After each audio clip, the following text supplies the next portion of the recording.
আপনারা কি জানেন সাহিত্য সম্রাট বঙ্কিমচন্দ্রের রচিত আনন্দমঠ উপন্যাসটি কোন পটভূমিকায় রচিত হয়েছিল? আর এই বিষয়েই আজকে আমরা আলোচনা করব।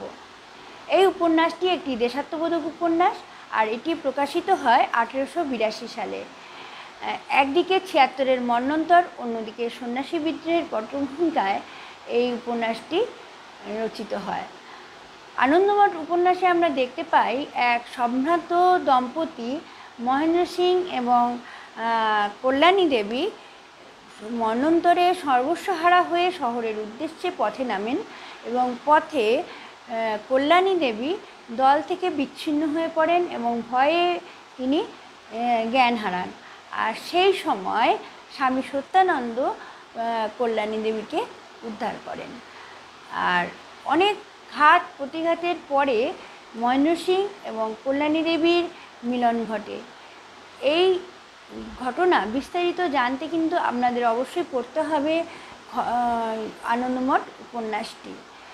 আর যাদের পড়া আছে তারা বলুন তো যে স্বামী সত্যানন্দের দলের নাম কী ছিল, আর আমার সঙ্গে থাকুন।